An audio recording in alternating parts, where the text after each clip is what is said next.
আল্লাহ পাক আপনাকে ভালোবাসেন বলেই লক্ষ লক্ষ কোটি কোটি মানুষ এখন জেনা করছে। আজকের দিনে আপনি ওয়াজ মাহফিলে বসে আছেন। আল্লাহ পাক আপনাকে ভালোবাসেন বলেই আপনি আল্লাহকে সেজদা দেওয়ার তৌফিক পেয়েছেন। আপনি লা ইলাহা ইল্লাল্লাহ কালিমা শিখেছেন। আপনি এই যে কোরআন পড়তে শিখেছেন, কোরআন পড়ছেন, হাদিস পড়ছেন, নবীর দ্বীনের প্রতি মহব্বত আছে। আল্লাহ আপনাকে ভালোবাসেন বলেই হচ্ছে। কখন বুঝবেন আল্লাহ আপনাকে ভালোবাসে? যখন আল্লাহ পাকের অনুমোদিত কাজগুলো আপনার ভালো লাগবে। নামাজ পড়তে ভালো লাগছে, রোজা রাখতে ভালো লাগছে, কোরআন তেলাওয়াত করতে ভালো লাগছে, আল্লাহর জিকির করতে ভালো লাগছে, আলেম ওলামার সাথে থাকতে ভালো লাগছে।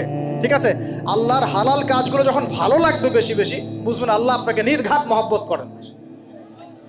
আর যখন আল্লাহ পাকের নিষেধগুলো, হারাম, মদ আমার ভালো লাগে না, জেনা ভালো লাগে না, আমার খারাপ জিনিস দেখতে ভালো লাগে না, খারাপ শুনতে ভালো লাগে না, বুঝবেন আল্লাহ আপনাকে ভালোবাসে।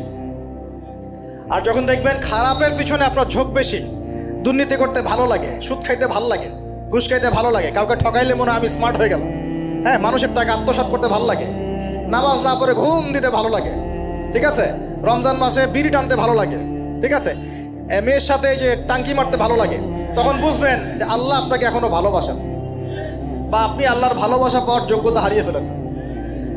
আল্লাহ পাক আমাদেরকে বোঝার তৌফিক দান করুন।